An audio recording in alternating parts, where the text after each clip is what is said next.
perfect. Little glitch in the end there. All right, let me go back to the office. All right. This is nice.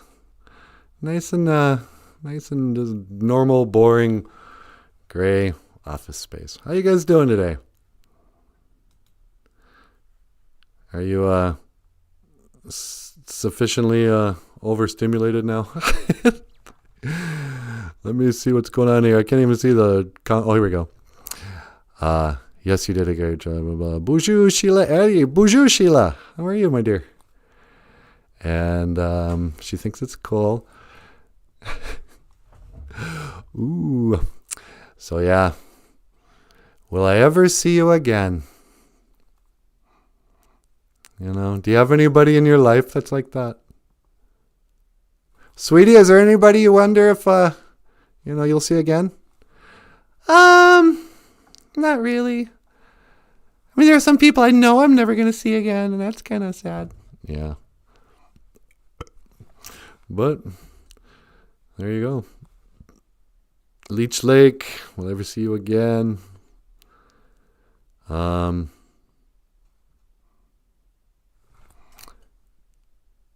know, you would think I would have something to say after all this trouble. I got to spend more time thinking about the presentation of what we're going to talk about on this show. You know, like have a story ready or something. Yeah, because we have so much time. You spend 12 hours making a 3-minute music video. Yeah, I know. So, what is it today? Wednesday? Abatuse? It is halfway Wednesday. Abatuse. Abatuse, abatuse, abatuse. I've got to say, abatuse. La da da da da dum, ba da dum bum bum. Ba da dum bum, ba da dum, ba da dum bum bum bum bum bum bum bum bum. Ba da dum, ba da dum, ba da dum, ba da dum, ba da dum bum bum. Welcome to the Lone Ranger and Tonto TV show. We're a show about our Texas Ranger and a Shinab named Tonto. Oh, we're going to have so much fun today. We're going to fight the cowboys in the Indian way.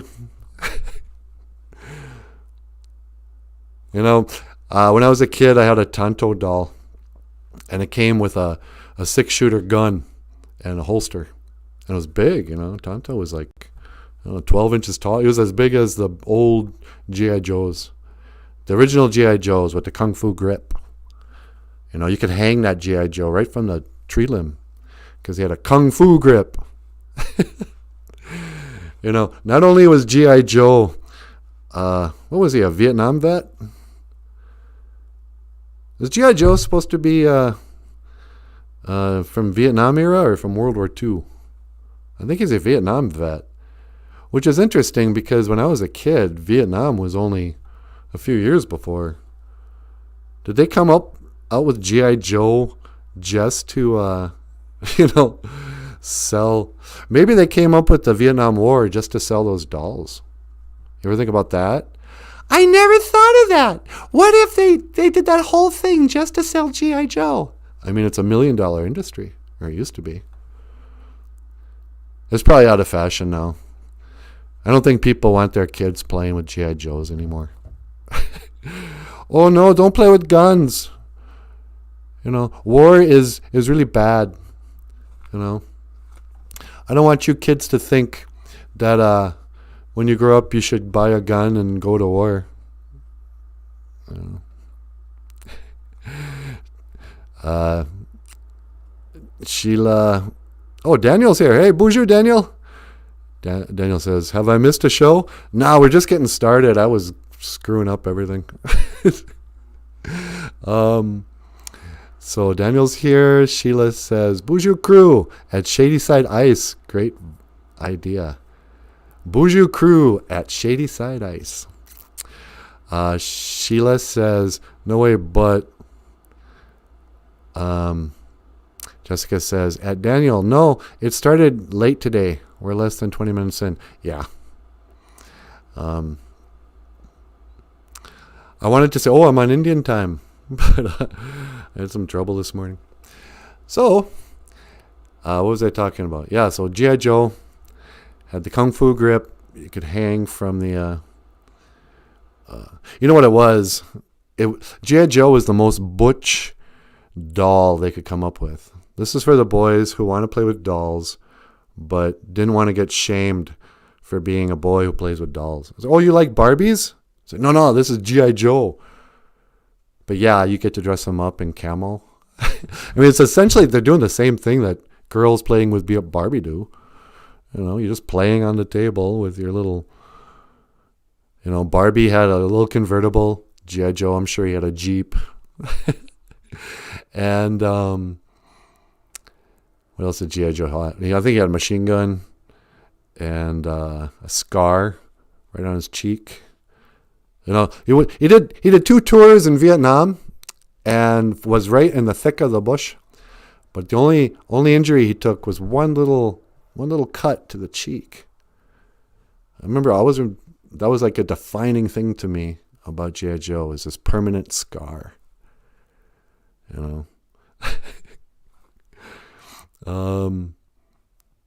learned when I was a kid that if you shave his head, it doesn't grow back. Did you know that, sweetie? Yeah, I kind of figured. Did you ever shave the hair off of Barbie? No. Yeah. Well, I started shaving G.I. Joe's hair, and then I quit, and he just kind of ended up looking like Mr. T. Yeah. Because when I was a kid, G.I. Joe actually had real hair on his face. He had a beard and really short hair. And it was like a little fuzzy thing. It's a pretty good action figure, really. But you get your G.I. Joe and your... I had this other action figure called Buck Hunter. He wasn't called Buck Hunter. I thought that was his name because I grew up in like a community where people would have nicknames like Bucky or Buck or whatever. And Hunter, I just thought like Hunter was like a person's last name. Oh, he's Hunter. Like Hunter Biden, only Buck Hunter. And it wasn't until I grew up that Buck Hunter came with a rhino, a little plastic rhino. And he had a safari shirt. What he was a big game hunter. He hunted bucks, like rhinos and lions or whatever. I just thought it was his name. So I would be like, all right, let's get G.I. Joe and Buck Hunter together. I wasn't that creative as a kid. I didn't name my dolls.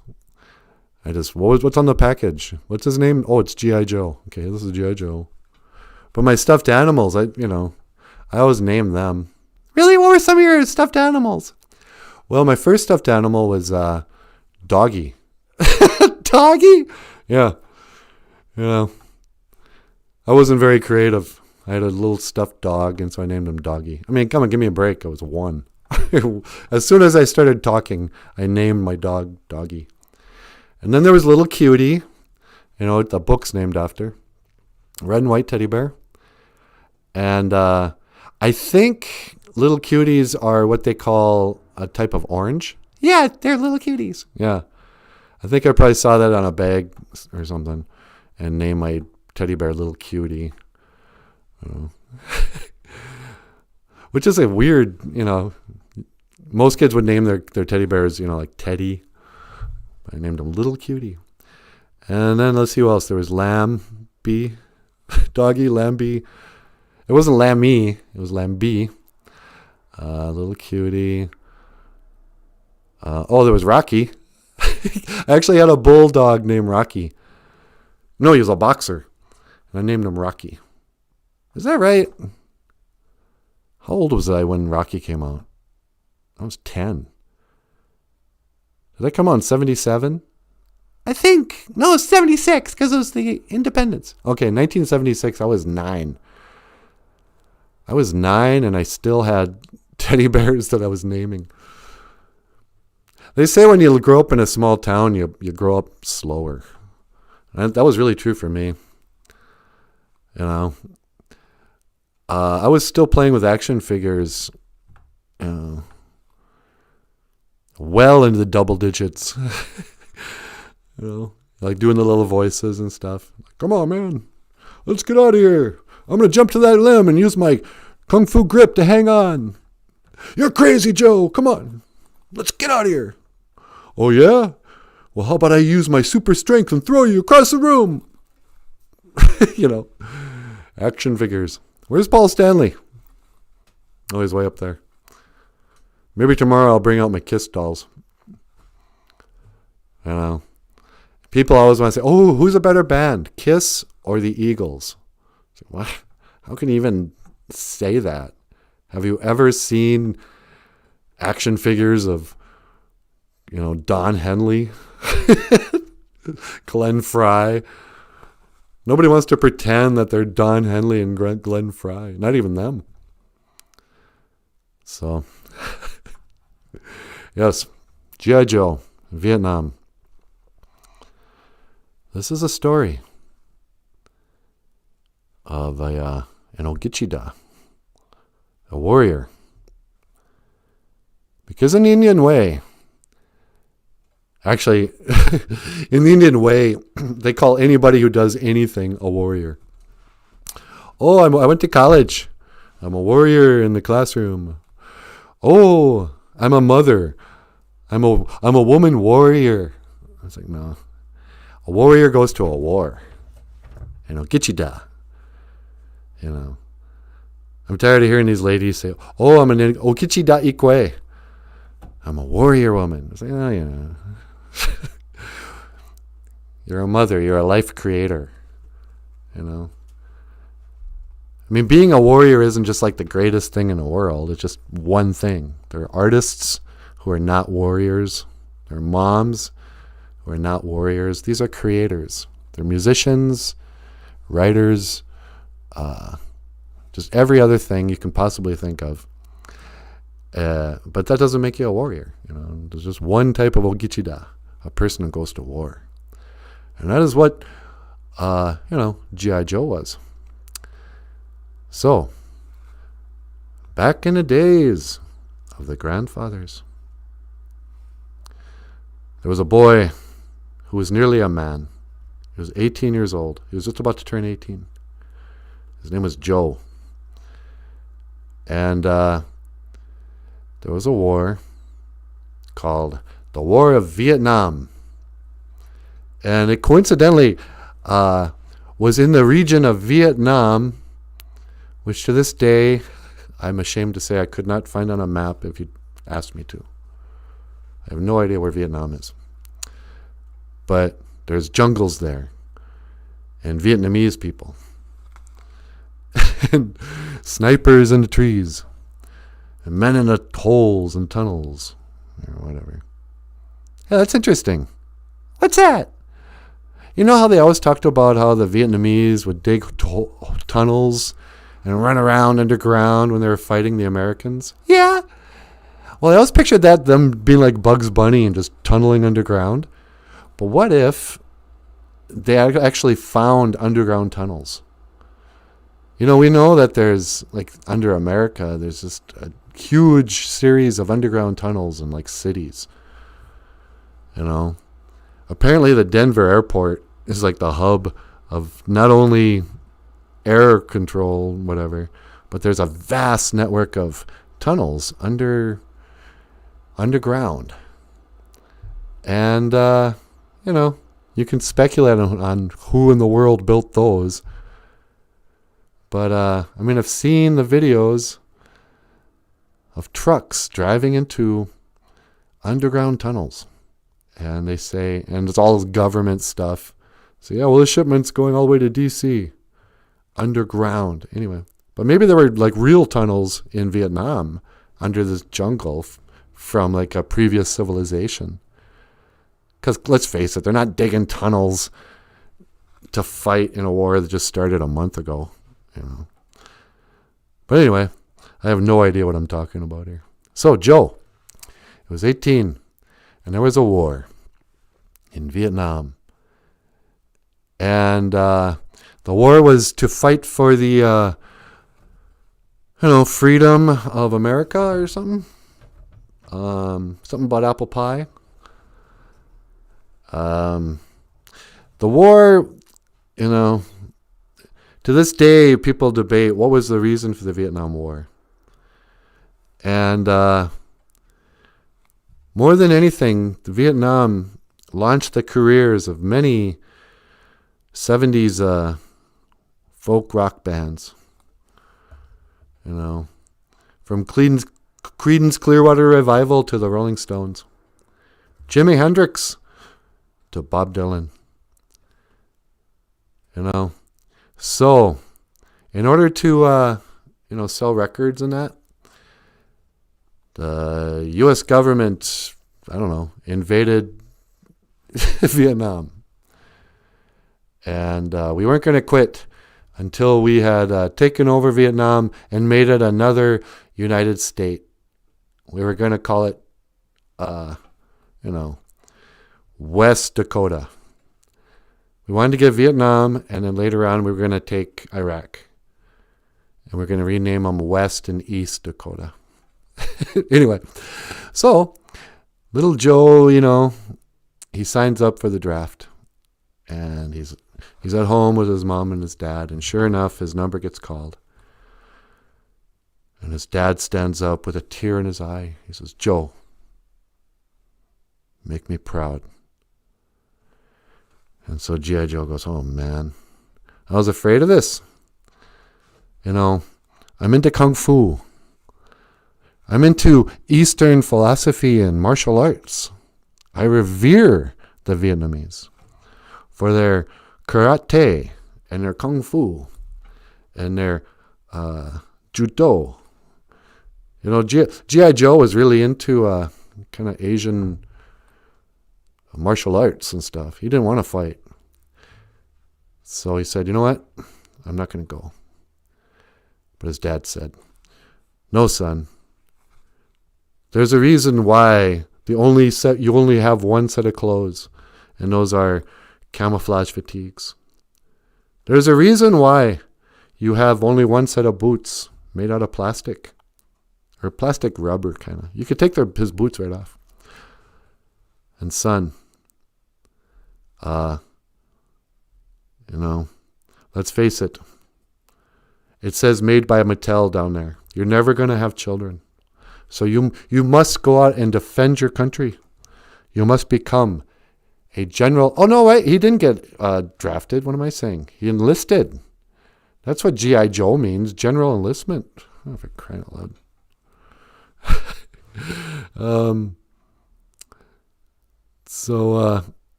I'm reading these comments halfway through my story.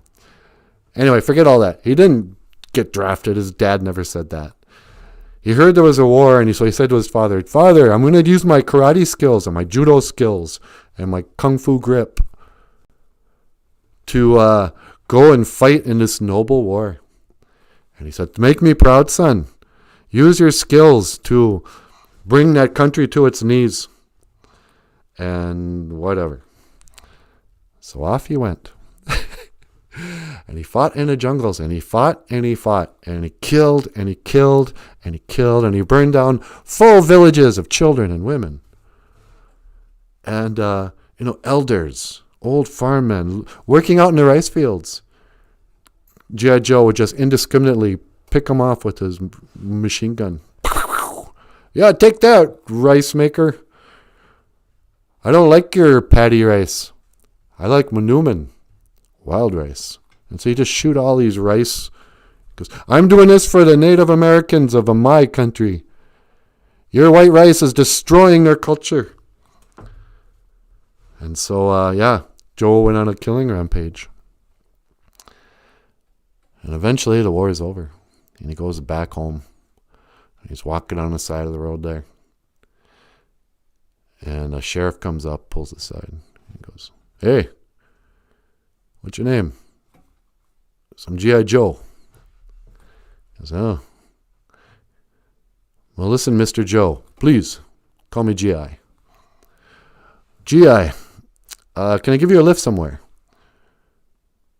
He goes, "No, I don't want any trouble. I'm just walking here." He goes, "No, come on. Which way are you heading?"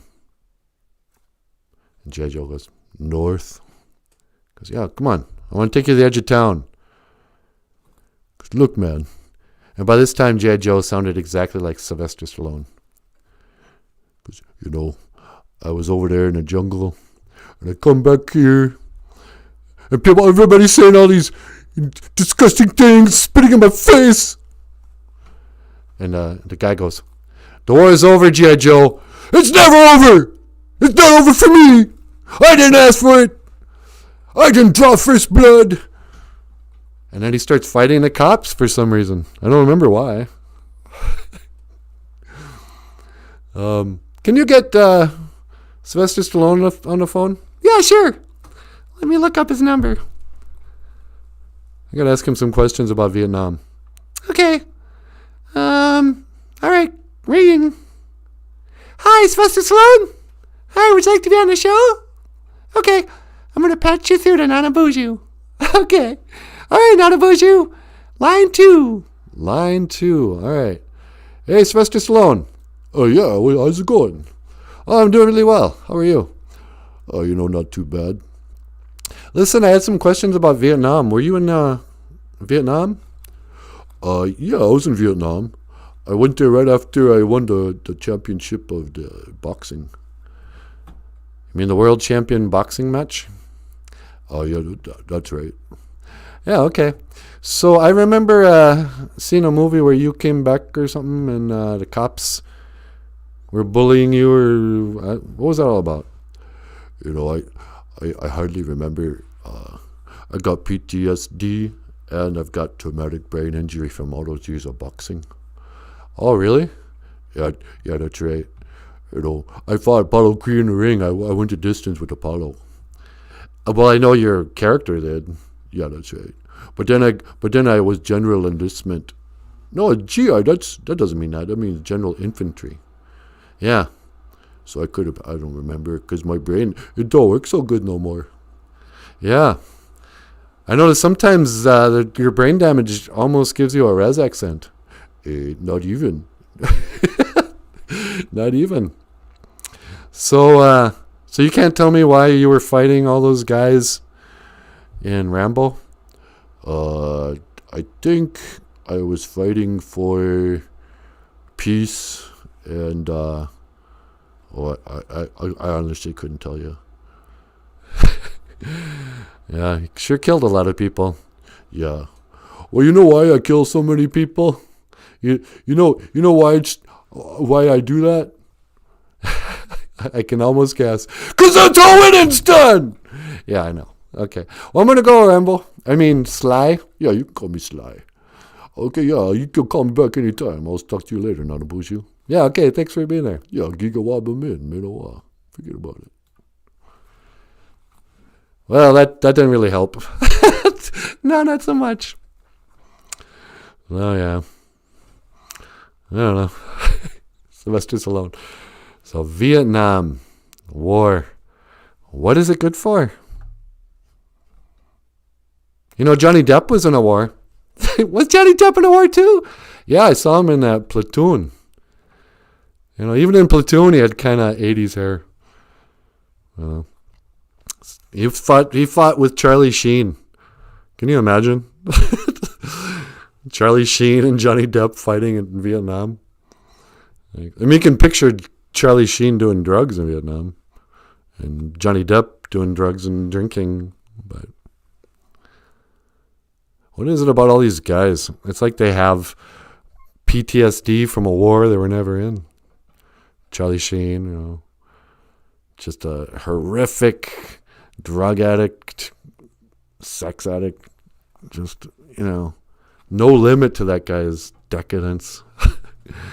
And then old Johnny Depp, the guy's domestic abuse survivor. They say he drinks $30,000 worth of wine every month. No way. How could you possibly do that?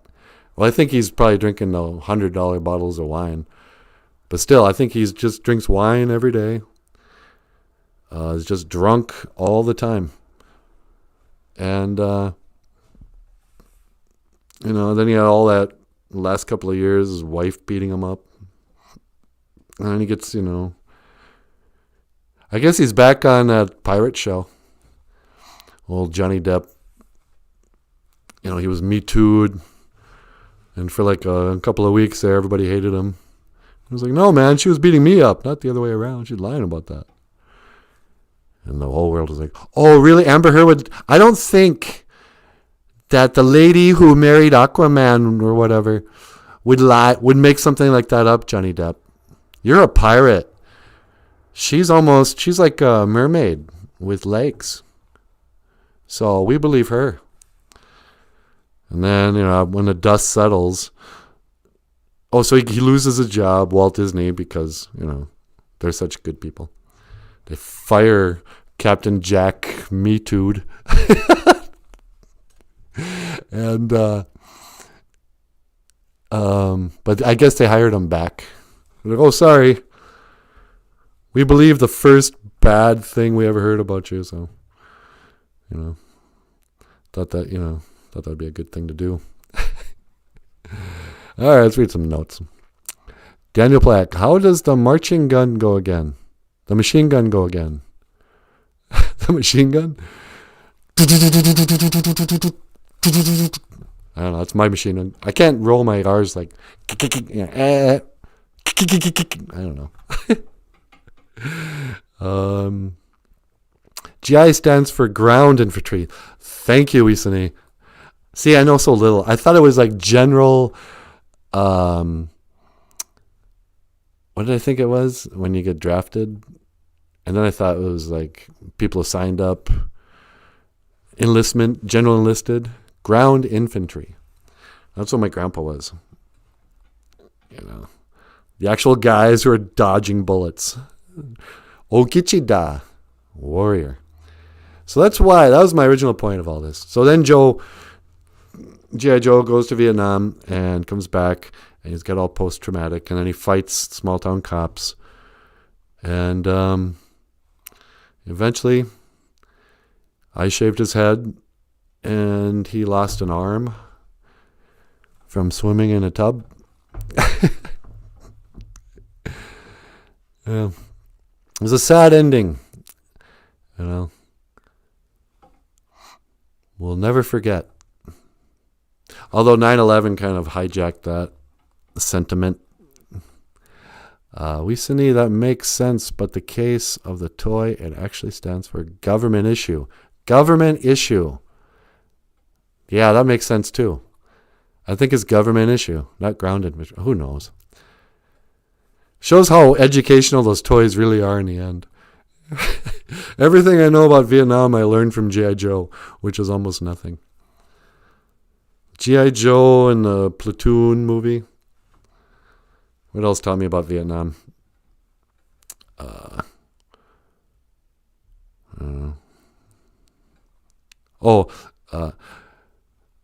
Forrest Gump. You know, Vietnam would even draft the mentally challenged. You would think Forrest Gump could have gotten out of it somehow. This old Sally Field says, "Oh, look, this is my son Forrest," and yeah, a lot of amazing things happen to him, but he's got the intellectual ability of about a fourth grader. You really shouldn't be drafting this guy. I will take care of him. He can barely, survive without unsupervised. They didn't just draft people with developmental disabilities like Forrest Gump. Life is like a box of chocolates.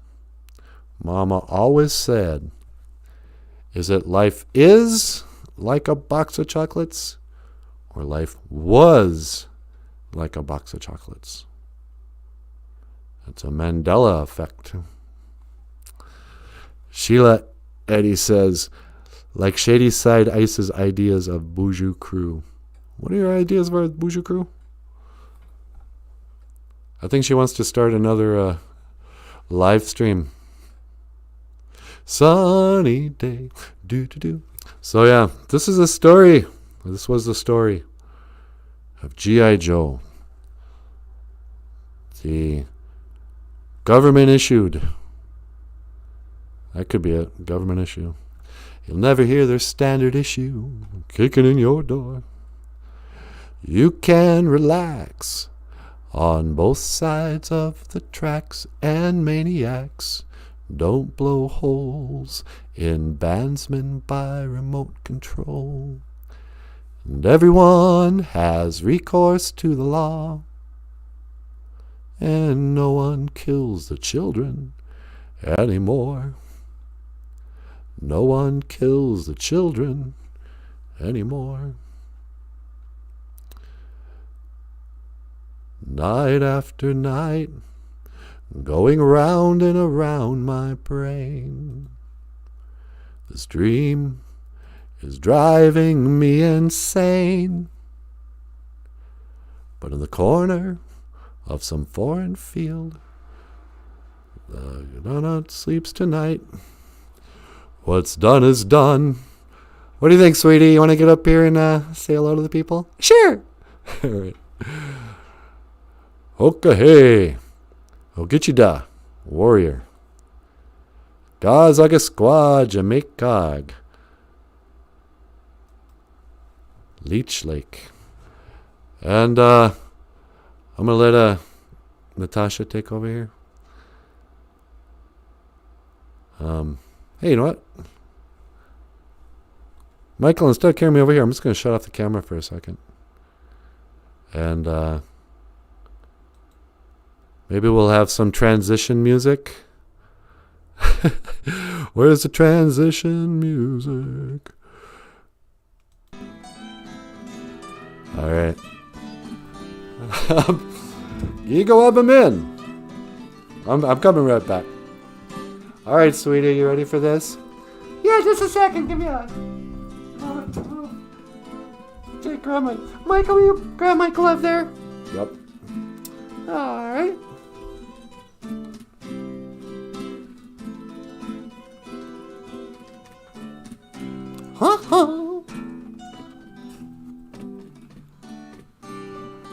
This is really cool guitar. Where does it come from? That was me and Clint Carlson. He's playing lead on that, and I'm playing the, I guess we're both kind of playing a lead, but I'm sort of the rhythm player. Oh, that's cool. Okay, I'm ready when you are. All right. Do do do do do do do do. Hey everybody, BOOZHOO! Welcome back. I keep saying that, but they've been here the whole time. You should be welcoming me back. Welcome back to the show, Natasha. Oh, thank you. It's so nice to be here. I'm so happy to see everybody again. How you doing, Daniel? And Sheila? And Jessica? And Shady Side? BOOZHOO! How are you? I'm going to read some notes here. Weesony, that makes sense, but in the case of the toy... Oh, wait. Trauma, says Weesony.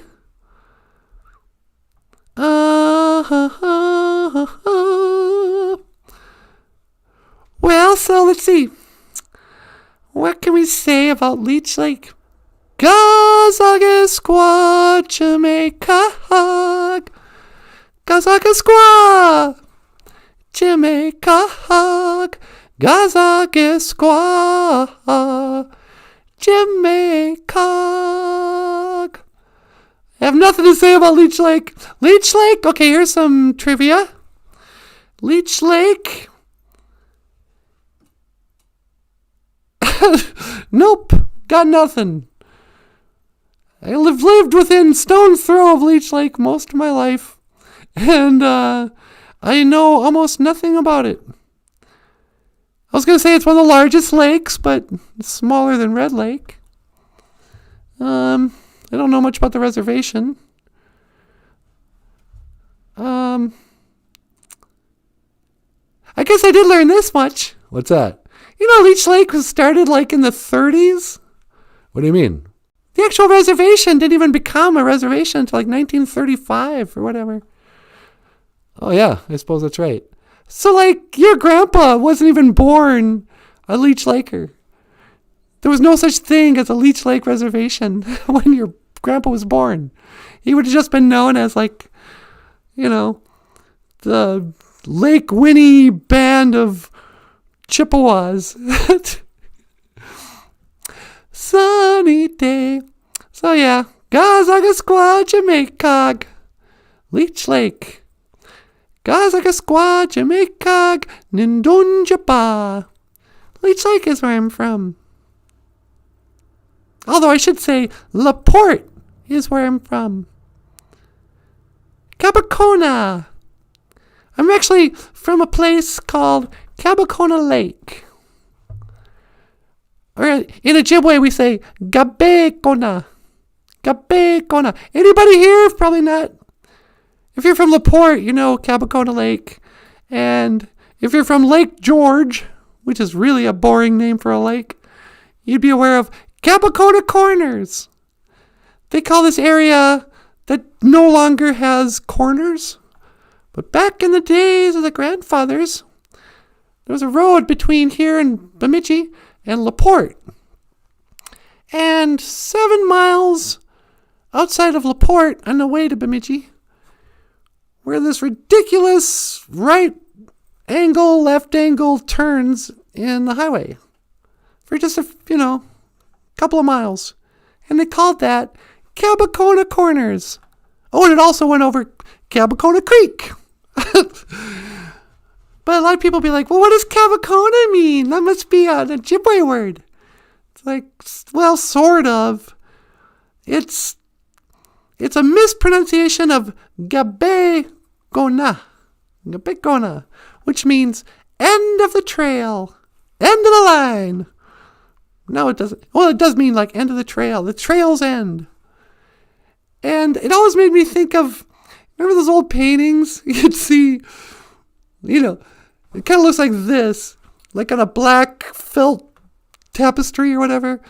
There'd be that Indian guy on a horse with a staff, and his head's bowed down, and the little horse's head is bowed down. They're all so sad.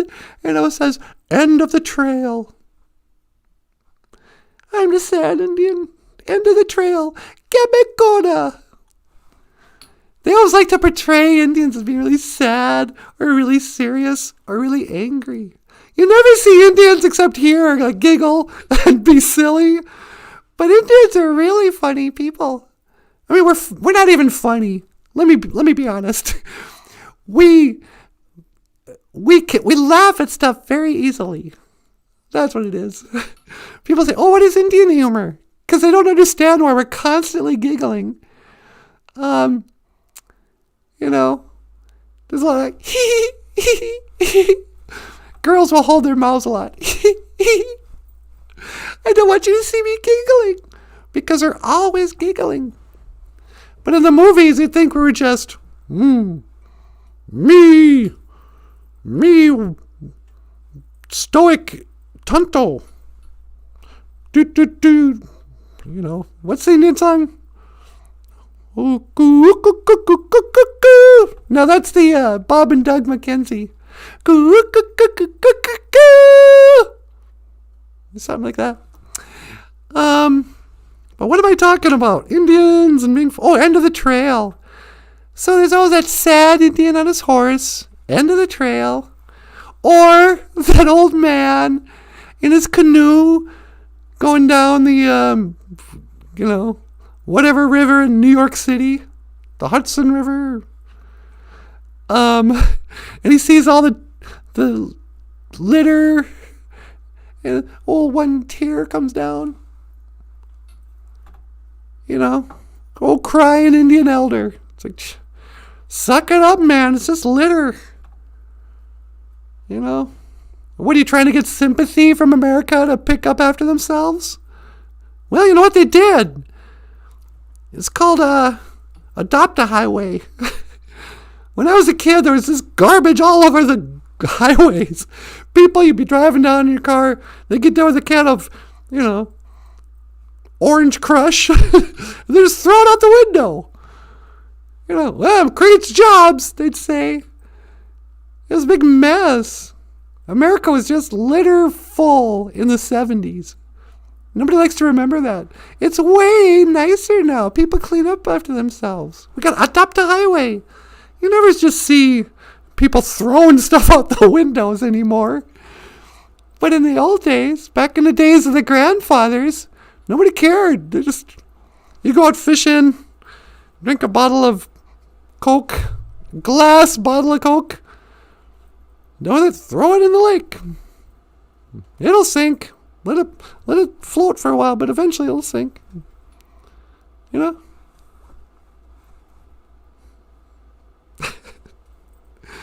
People were, it's that Vietnam generation again. Bunch of killers. I wonder what, G.I. Joe would be doing now. He'd be in his 70s, I suppose. Old G.I. Joe. G.I. Joe. He's probably homeless. He's probably got a meth habit. Or maybe he's like a militia guy. No, that's probably what I bet you G.I. Joe has like a stockpile of ammunition in a basement. He's probably living like Ted Kaczynski somewhere. Writing a manifesto. The G.I. Joe manifesto.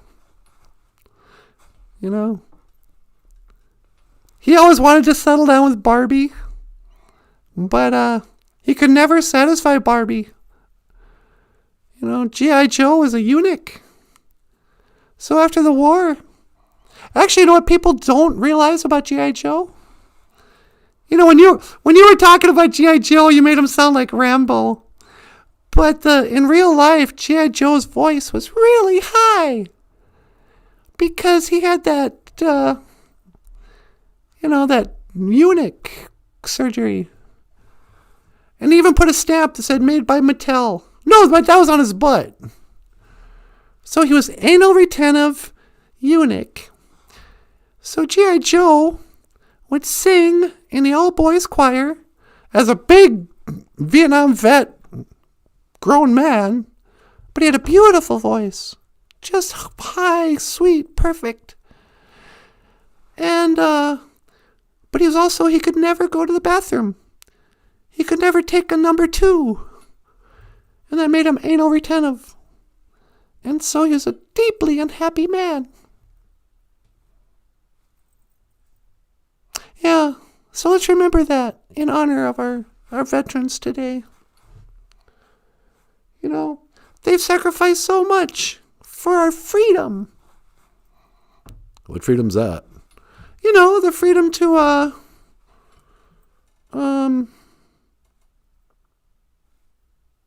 have a live stream. Yeah, as long as you don't say the wrong stuff. Yeah, nobody's hassled us so far. That's right. It's really, now that I think about freedom, since the cancel culture and censorship and, everything being as they are, I feel way less free. You know? But in a way, I'm way more free than I've ever been. Your job is the first thing that takes away your freedom. So Weesany says, in today's episode of G.I. Joe, Joe has a flashback in the middle of a Walmart checkout lane. Yeah, that's what would happen. You know? They'd be like, somebody would say, hey, where's your mask? And all Joe would hear is, Mo! Mo! Get you down! Get it out! No!